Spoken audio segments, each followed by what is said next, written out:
Digo que el contrato de gestión de servicios públicos es sin duda el que más claro tenemos en la cabeza porque es el que hemos estudiado casi de forma básica todos los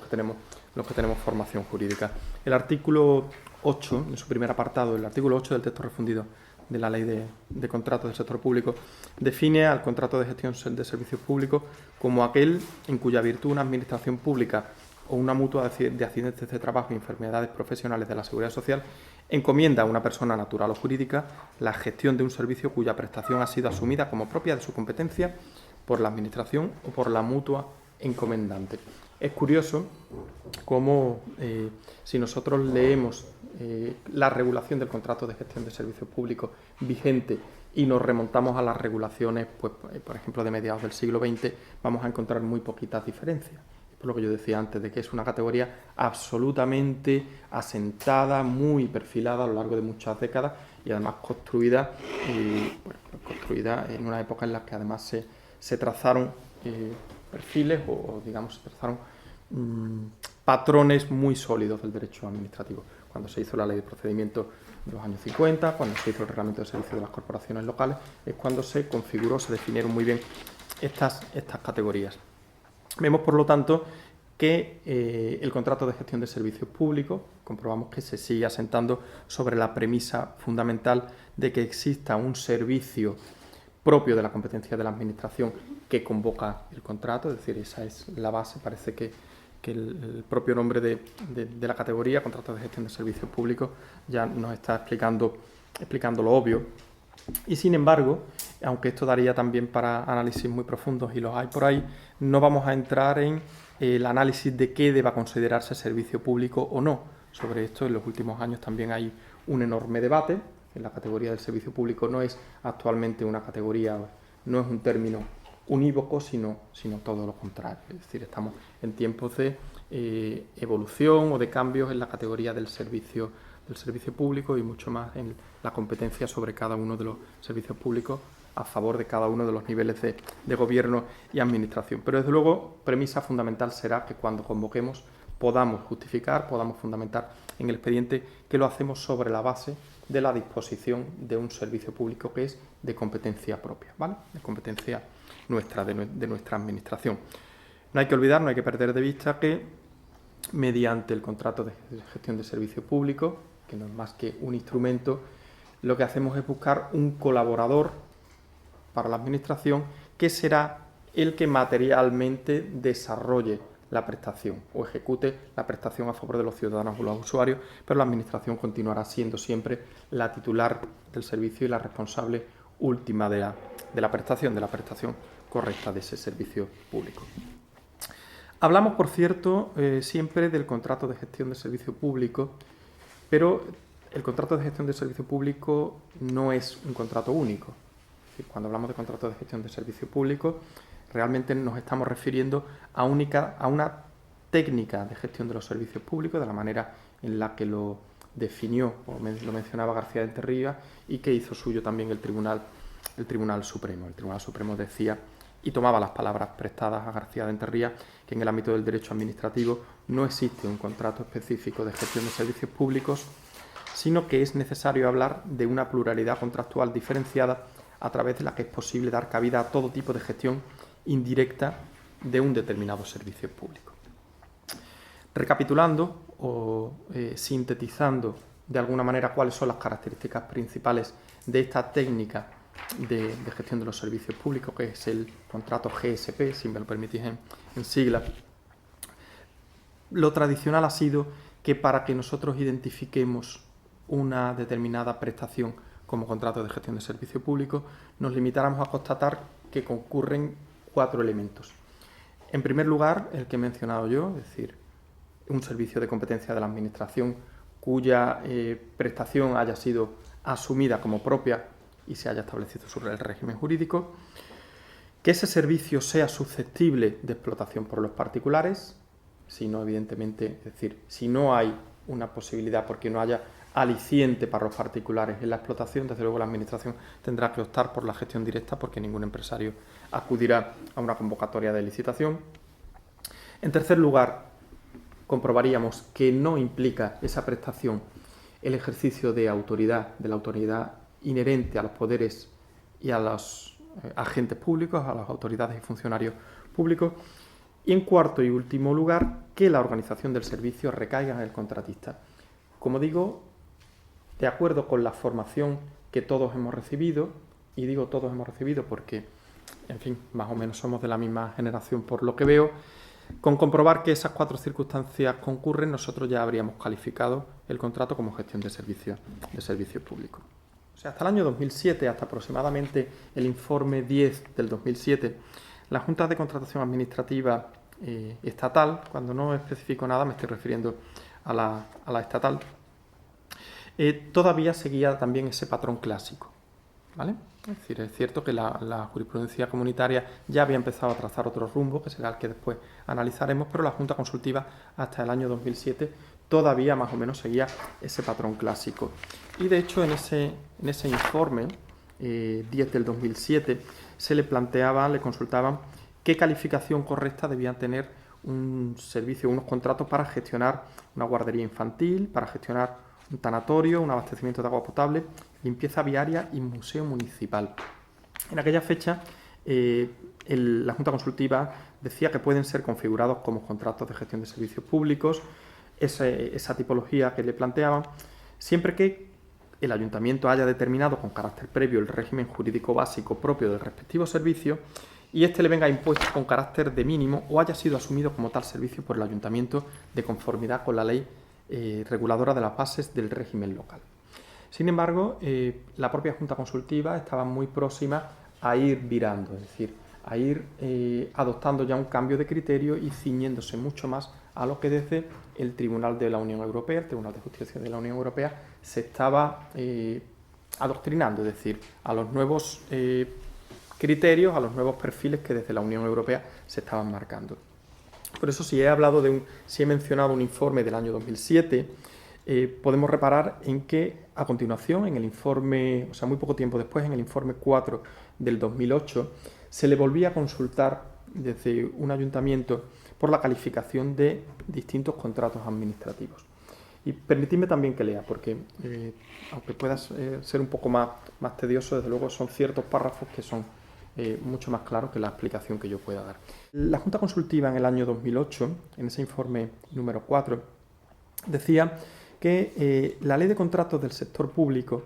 aporta nuevos elementos que sirven para determinar qué servicios de los prestados por las administraciones públicas son susceptibles de gestionarse indirectamente. A tal respecto, será preciso, primero, que se trate de servicios susceptibles de ser explotados por los particulares, ya lo sabíamos. Segundo, que no implique ejercicio de la autoridad inherente a los poderes públicos, también es algo clásico. Y tercero, que el contratista que lo explote tenga encomendada la organización y la prestación del servicio conjuntamente. Pues bien, cuando concurren estos 3 requisitos, junto con la creación de una relación jurídica de carácter contractual y en la que dicha gestión se realiza a riesgo y ventura, nos encontramos ante la figura de una concesión de servicios públicos. Por el contrario, en aquellos casos en que se encomiende al contratista el desempeño de las actividades precisas para la prestación del servicio sin asumir organización ni riesgo, estaremos ante un contrato de servicios meramente. Para determinar, por lo tanto, si estamos ante una concesión o ante un contrato de servicios, debe tenerse en cuenta si el contratista asume las 2 circunstancias antes mencionadas. Es decir, ya nos está enfatizando la existencia de un riesgo y ventura y la organización del servicio. Y comienzo a anunciar. Por ahora, la Junta Consultiva solo va hablando de riesgo y ventura, pero ya veremos cómo esto a la Junta Consultiva se le está quedando antiguo, ¿vale? Ese concepto de riesgo y ventura se le está quedando obsoleto según los nuevos vientos que vienen del Tribunal de la Unión Europea. A tal respecto, y termina la Junta, cabe decir que ninguna de las 3 figuras contractuales a que se refiere la consulta pueden ser configuradas jurídicamente como concesiones, toda vez que en los pliegos que han de regir su contratación se establecen unas condiciones relacionadas con el lugar, horario y personal para la realización de la prestación del servicio, que claramente suponen que la organización del servicio continúa estando plenamente a cargo del ayuntamiento y, sobre todo, se establece una forma de pago del servicio a tanto alzado completamente independiente de los resultados de la gestión del mismo, por lo que no puede considerarse que el servicio se preste a riesgo y ventura del contratista. Es decir, yo en este informe ya empiezo a ver un matiz un poco distinto y es el siguiente. Hasta esos años prácticamente ninguno nos cuestionábamos cuál era el alcance del riesgo y ventura. Sabíamos que tiene que haber riesgo y ventura y no sé si estaréis de acuerdo conmigo o no, pero en los pliegos sencillamente poníamos la cláusula típica de riesgo y ventura y decíamos que el contrato se ejecutará a riesgo y ventura del contratista. Con eso nosotros nos quedábamos bastante satisfechos y muy tranquilos de que lo estábamos haciendo bien, ¿verdad? Y nos íbamos. Y reconozcamos que todavía la mayoría de los pliegos llevan esa cláusula y ya está. Sencillamente se aprueba el expediente y se acabó. Bien, pues eso ha cambiado. Es decir, eso lo vamos a ir desgranando, ya lo digo, a lo largo de la mañana lo vamos a ir desgranando mucho y veremos cómo el concepto de riesgo y ventura suena muy bien, es un término clásico que a todos nos gusta mucho y podemos seguir estableciendo, poniéndolo en los pliegos, pero realmente tiene que ir acompañado de mucho más contenido. Es decir, el riesgo y ventura se nos está quedando un poquito antiguo. Y aquí la Junta Consultiva todavía hablaba de riesgo y ventura, no puede dejar de hacerlo porque la ley de contratos del sector público dice que mediante la concesión se explotará riesgo y ventura y evidentemente la Junta Consultiva trata de salvar la literalidad del texto refundido de la ley de contratos. Pero el riesgo y ventura no es suficiente ya para calificar una prestación como concesión de servicio. Y aquí la Junta Consultiva empieza ya de alguna manera a introducir matices para, lo digo de otra manera, salvando la letra de la ley vigente, ir haciéndonos ver que el riesgo y ventura lo tenemos que ir mirando tal como se mira en Europa. En cuanto a la configuración del contrato de gestión de servicios públicos en la ley de contratos del sector público, texto refundido, me refiero a la versión refundida, digamos, pues se habla también de la duración, que como apuntaba al principio es amplia, es decir, por esencia, por definición, la gestión de un servicio público siempre ha permitido en nuestras distintas normas un plazo de tiempo, un lapso de duración muy prolongada, no por ningún capricho y respondiendo a ningún misterio, sino sencillamente en la gestión del servicio público se trata de dar mucha continuidad, mucha regularidad a la prestación a favor de los ciudadanos, pero además, y esto está más en la base aún, además suele llevar aparejada una importante inversión por parte del contratista y eso exige un periodo razonable de tiempo para la recuperación de esas inversiones. La duración, por lo tanto, es amplia en el caso del contrato de gestión de servicios públicos y viene detallada, sus límites están hoy día en el artículo 278. Da casi, iba a decir vergüenza, pero ¿por dónde vamos ya la contratación? Artículo 278 y no es de los últimos en el texto refundido de la ley de contratos del sector público. Bueno, pues ahí se nos acota o se nos establece el límite de la duración del contrato de gestión que como punto de partida nos recuerda que no puede tener carácter perpetuo o indefinido, es decir, eso es algo también muy clásico, que lo recordamos de cuando estudiábamos Derecho Administrativo, en el sentido de que no podía llegar a prescribir ningún servicio ni ningún dominio público en favor de ningún empresario, ningún particular, y por tanto no puede tener carácter perpetuo o indefinido. Y en el periodo de cláusulas administrativas se debe fijar la duración de manera que la misma no podrá exceder de 50 años en los contratos que comprendan la ejecución de obra y la explotación del servicio público, salvo que estemos en el caso de los mercados o lonja central mayorista, de 25 años en los contratos que comprendan la explotación de un servicio público no relacionado con la prestación de servicios sanitarios y de 10 años en los contratos que comprendan la explotación de un servicio público cuyo objeto consiste en la prestación de servicios sanitarios. Decía antes yo que la base de la duración tan amplia es las inversiones que normalmente llevan aparejadas y desde luego esto además se va complicando a lo largo de la vida del contrato. Es decir, sin ir más lejos, ese apartado A, cuando se dice que los contratos podrán durar 50 años en los que comprenda la ejecución de obra y la explotación del servicio, salvo que esto sea de mercado o lonja central mayorista, en cuyo caso se podrá ser de 60 años. Según esta salvedad de los mercados o lonjas central mayoristas, fue introducida a posteriores en un momento en que una serie de mercas, como se suelen llamar, de España, estaban próximas a esperar su duración y bueno, pues no sé si estaban en una situación de ruina o cuasi ruina, pero desde luego no estaban en condiciones de amortizar ni de lejos y eso se acreditó suficientemente y se modificó la ley para que tuvieran 10 años más de vida y pudieran supuestamente amortizar lo que necesitaban. Es decir, son contratos de un régimen económico muy complicado. El texto refundido de la ley de contrato también detalla cuáles son las modalidades del contrato de gestión de servicios públicos. siguiendo el patrón clásico, de manera que la figura principal es la concesión, por la que el empresario gestiona el servicio a su propio riesgo y ventura, como dije antes,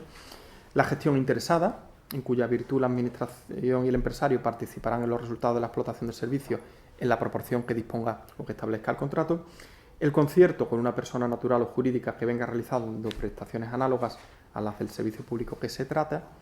y la sociedad de economía mixta, en la que la Administración participe por sí o por medio de otra entidad pública en concurrencia con personas naturales o jurídicas.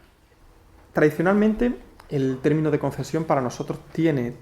dos significados principales. Por un lado, lo podemos identificar con la concesión de dominio público o concesión demanial, y por otro lado, la concesión estrictamente del servicio público, que es la que a nosotros hoy nos ocupa. ¿De acuerdo? Podemos tener en cuenta, pero van convergiendo, van confluyendo, que de esta manera se calificó también la concesión de obra pública, que tuvo su origen en una ley de autopistas de los años 70 y que ha ido convergiendo al propio, hoy día ya al propio texto refundido de la ley de contratos del sector público, y que comparte algunos elementos comunes con la concesión de servicios, como luego veremos. Pero principalmente la concesión alude a la concesión demanial y a la concesión de servicio público. Por cierto, cuando escribáis concesión demanial en Word, tened mucho cuidado, porque te lo corrige espontáneamente y te pone concesión demanial.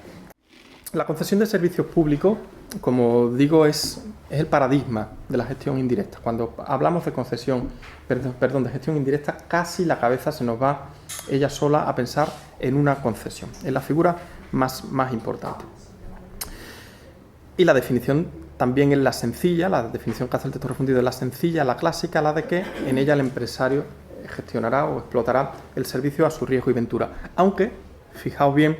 aunque esa definición es la clásica, pero realmente tampoco responde estrictamente a la realidad. A poco que analicemos cualquier contrato de este tipo, y supongo que algunos, o la mayoría, si no todos de los que estáis aquí, alguna vez habéis licitado, tenéis en vuestro catálogo de expedientes alguna concesión de servicio público, pues la concesión, es decir, la afirmación de que explota su riesgo y ventura tampoco se compadece con la realidad. Es decir, en un contrato de concesión el riesgo está compartido. Es decir, el concesionario no asume todo el riesgo, no lo hace. Y de hecho, siendo también congruentes con la realidad, es precisamente para la concesión y para los contratos de gestión de servicios públicos para los que el legislador, o sea, primero la doctrina y después el legislador, tradicionalmente han articulado más medidas, más instrumentos, de manera que se pueda in extremis salvar la viabilidad del contrato. ¿De acuerdo? Bueno, aún así, la ley lo sigue definiendo de esa manera y nosotros, pues, tan tranquilos, como decía antes, con poner en el pliego de que el contrato se va a ejecutar a riesgo y ventura, con lo que ya está todo dicho. Con eso no necesitábamos nunca nada más en el pliego. La concesión de servicios es una figura añeja, porque realmente a lo que responde, a lo que trata de dar respuesta, es a la carencia de recursos de la Administración, a buscar lo que en los últimos años se denomina de una manera mucho más moderna como colaboración entre el sector público y el sector privado, que desde Europa se está tratando de articular mediante unas figuras mucho más evolucionadas técnicamente o técnico-jurídicamente. Estaba inventada desde muy antiguo. Es decir, la gestión indirecta y la concesión de servicios es una colaboración público-privada, aunque, como es natural, el empresario obtenga un beneficio empresarial. En los nuevos contratos de colaboración pública y privada que vienen de Europa, desde luego también ningún empresario accede a colaborar con la Administración si no es a cambio de un beneficio empresarial. La gestión interesada, en cambio, es decir, aquí de la concesión al resto de figuras de gestión de servicios públicos hay un salto tanto cuantitativo como cualitativo brutal. Cuantitativo en el sentido de que son mucho menos utilizadas las otras tres técnicas, y cualitativo en el sentido de que su definición normativa es muy escasa, mucho más escasa que para el caso de la concesión de servicios. La gestión interesada, por esto que estoy diciendo, no dispone apenas de regulación en nuestras normas, pero tampoco dispone de apenas aplicación en la práctica. ¿Alguno de vosotros, alguno de los presentes, ha utilizado alguna vez la gestión interesada? Nadie, ¿verdad? Bien, yo tampoco. Yo tampoco, y además, es que si tuviera que apostar, apostaría porque me jubilaré y no la utilizaré, ¿no? Porque no conozco a nadie que lo haya hecho. La gestión interesada parece que fue pues una importación de una figura francesa, del derecho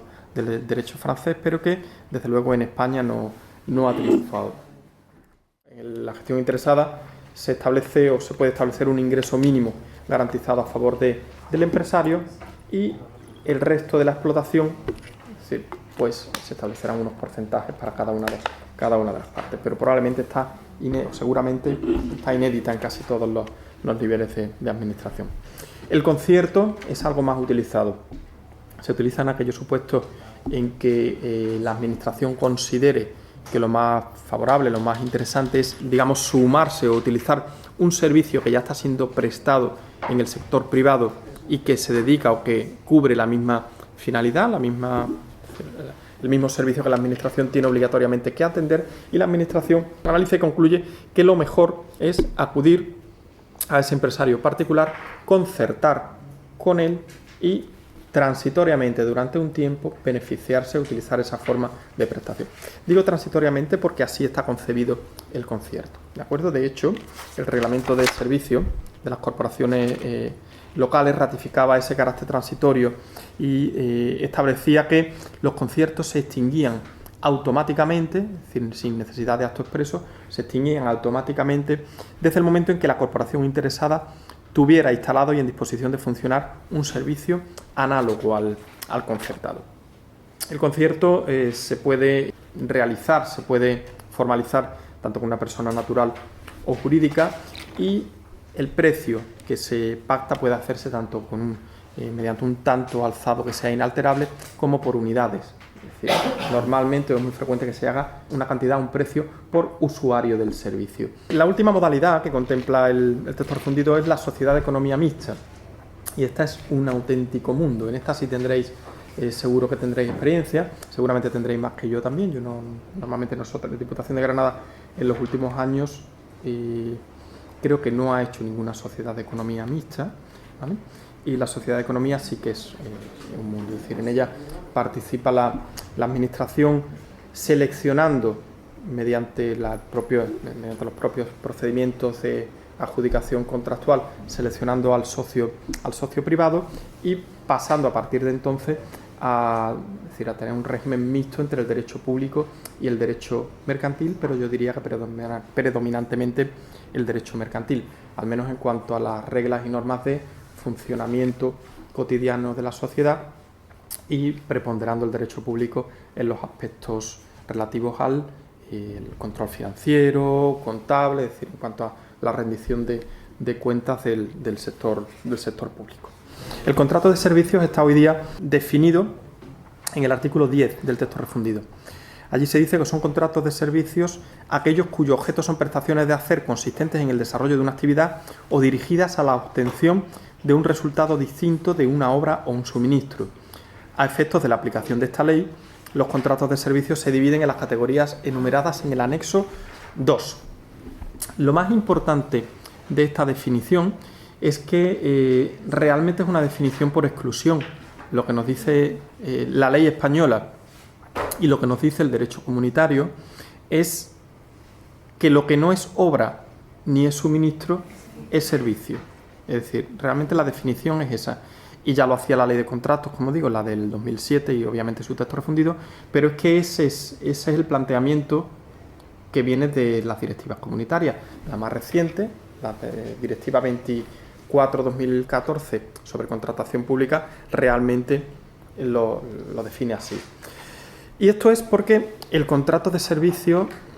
se puede decir que, no diré que es el gran protagonista del derecho europeo de la contratación pública, pero desde luego es la figura que más ha crecido desde la génesis de la contratación pública europea, la figura que más ha crecido. Ha tenido un crecimiento, sí, se puede decir que exponencial, una evolución absolutamente expansiva en la que ha agrupado, ha englobado incluso a otra serie de categorías. Al derecho comunitario, en definitiva,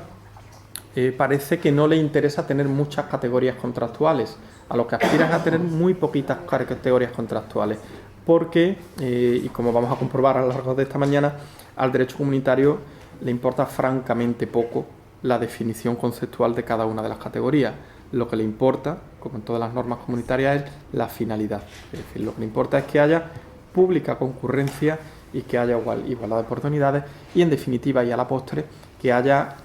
libre circulación de empresarios, de capitales y de mercancías. El resto es absolutamente instrumental.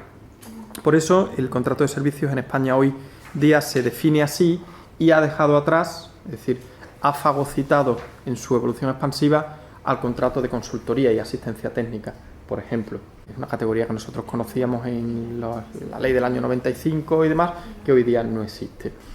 Y ha fagocitado también el de trabajo específico, aquel que había de trabajos específicos y no habituales de la administración, y poco a poco va agrupándolo casi todo. Es decir, resumiendo otra vez tal como lo dije al principio, lo que no es obra y no es servicio obra y suministro es servicio. Y como veremos en la parte principal de mi exposición esta mañana, mucho de lo que hasta hace bien poco tiempo nosotros considerábamos contratos de gestión de servicios públicos es también contratos de servicio. Antes mencioné y leí un extracto de un informe de la Junta Consultiva de Contratación de la Estatal del año 2008. Creo que dije que era el informe 4 del 2008, si no recuerdo mal. 4 del 2008. Pues fijaos en lo que voy a leer ahora. En el propio año 2008, la Junta Consultiva tiene un informe 65 de marzo en el que se le consulta si un contrato para el mantenimiento de zonas verdes de un municipio debía calificarse como contrato de concesión o de servicio. Bueno, pues en este dictamen ya sí que se nota un giro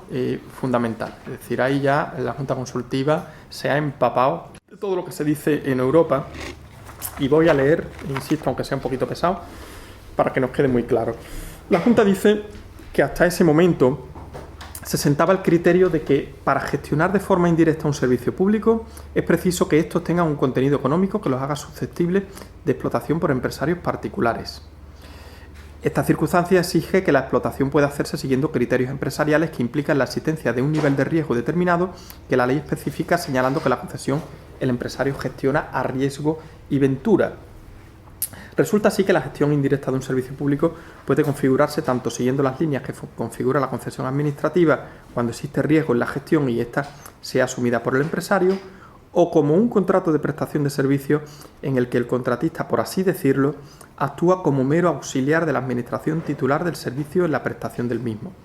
De esta forma, queda suficientemente configurada la concesión porque en ella el concesionario actúa sustituyendo a la administración concedente, mientras que en el contrato de servicio el contratista se limita a realizar unas prestaciones que sirven a la administración como instrumento auxiliar. Pero, si esto es lo que más o menos teníamos claro hasta entonces, la Junta dice que, además de eso, para establecer la verdadera naturaleza jurídica del contrato, es preciso conocer el contenido de sus cláusulas reguladoras, es decir, lo que yo decía antes, es decir, nos quedábamos muy tranquilos con poner, muy satisfechos con poner en el pliego que el contrato se ejecutará a riesgo y ventura del contrato, y para eso para nosotros era haberlo calificado ya definitivamente. Pues no. Es preciso conocer el contenido de sus cláusulas reguladoras. En el caso que nos ocupa, se incorpora el pliego de cláusulas administrativas en el que se configura inicialmente el contrato como un supuesto de gestión indirecta de un servicio público mediante concesión, puesto que se somete a determinados preceptos de la ley de contrato, y además se afirma en la cláusula 8.5 que el contrato se ejecutará a riesgo y ventura del adjudicatario. Pues ya está, lo que habíamos hecho siempre. Decimos que es riesgo y ventura y que es concesión y se acabó. Sin embargo, las anteriores referencias no son suficientes para calificar el contrato como una concesión de servicios públicos, pues falta el elemento fundamental de asunción del riesgo. En efecto, la simple alusión a la circunstancia de que el contrato se ejecute a riesgo y ventura del contratista no implica necesariamente la configuración del mismo como concesión, pues hay que distinguir entre la asunción del riesgo de explotación del servicio que se produce cuando se gestiona siguiendo el régimen de la concesión y el riesgo general que asume cualquier contratista cuando ejecuta un contrato. En definitiva, decía la Junta que el análisis de las características del contrato, pero de las características reales, no solo de la proclamación del riesgo y ventura, sino del régimen económico que establecía el pliego completo del contrato, pues ese análisis de las características del contrato nos lleva a la conclusión de que cualquiera que sea la configuración dada por el órgano de contratación, evidentemente en él no hay asunción de riesgo en los términos que son característicos de la concesión, pues ni se exigen inversiones al contratista, ni asume la gestión del servicio como propio, ni se hace depender la retribución de la intensidad del uso del contrato, limitándose el pliego a fijarlo en el abono de una cantidad fija por metro cuadrado. Luego estamos ante un contrato de servicios. Luego, nulidad de pleno derecho del expediente.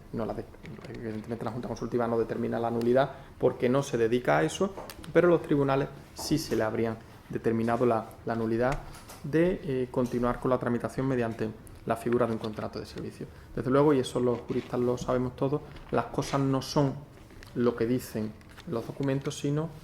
lo que se desprende de su verdadera naturaleza, y en el caso de los contratos hay que analizar el contenido de los pactos, es decir, de todo el detalle de las obligaciones, de los derechos y obligaciones, para calificar correctamente el contrato. No vale la proclamación de que esto es una concesión porque hay riesgo y ventura, ¿vale? Hay que ir más allá, y hoy día pues nos está quedando bastante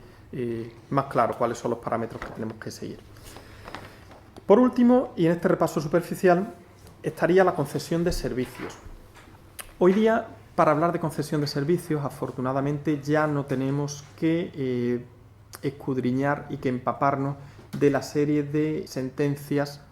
del Tribunal de la Unión Europea en los últimos años. Digo esto porque desde febrero de este año ya tenemos también una directiva, la 23/2014, es de 23 de febrero, aunque es ciertamente publicada en marzo, relativa a la adjudicación de los contratos de concesión. A ellas a las que yo voy a dedicar la mayor parte del siguiente bloque. Y ahí vamos a analizar con mucho detalle cuál es su contenido, cómo se regula, tanto conceptual como de cara al procedimiento de adjudicación, la concesión de servicio, que es la figura la figura emergente desde hace casi 20 años, y que, como yo decía antes, ha estado en el filo de la calificación de contratos de gestión de servicios públicos y de contratos de servicios. Esa tensión, esa calificación conflictiva es la que ha dado lugar a que finalmente la Unión Europea elabore y apruebe una directiva ad hoc, es decir, una directiva que se dedica íntegramente a la adjudicación de los contratos de concesión. Si queréis tener un panorama muy completo de toda la casuística sobre calificación de unos contratos y de otros, os he puesto ahí el enlace de la página Contrato de Obras, en las que enumeran un montón de documentos de órganos consultivos, en los que se opta por calificar de un modo o por calificar de otro. Yo creo que llega a ser un poco cansino el leer todos estos informes en los que la Junta Consultiva de Galicia o la de Aragón o la que sea concluyó que la guardería es servicio o es concesión, que el tratamiento de basuras de residuos es concesión o es servicio. Es decir, eso resulta agotado. Lo que hay que tener claro es cuáles son los parámetros, que son los que marcaba la jurisprudencia y ahora marca la directiva, porque realmente cuando nos leemos un informe de ese tipo, a lo que no tenemos acceso es a lo que verdaderamente importa, que es al meollo de los pliegos, para comprobar cuál ha sido el régimen, y en atención a cuál es ese contenido habrán determinado que es concesión o es servicio. Quiero decir que no vale quedarse en lo que algunos algunas veces dicen, ¿no? Es que la explotación de la guardería es servicio, pues lo ha dicho la Comisión Consultiva de Andalucía o la de Cataluña. Pues no quiere decir que siempre la guardería vaya a ser servicio. Eso lo habrá dicho la Comisión Consultiva de Andalucía o la Junta Consultiva de Cataluña después de analizarse, de empaparse bien cuál era el pliego de prescripciones técnicas, cuál era el régimen económico de ese contrato, y ha concluido esto, pero no quiere decir que todos los contratos de explotación, de tratamiento de residuos, lo que sea, van a tener ya siempre la misma calificación.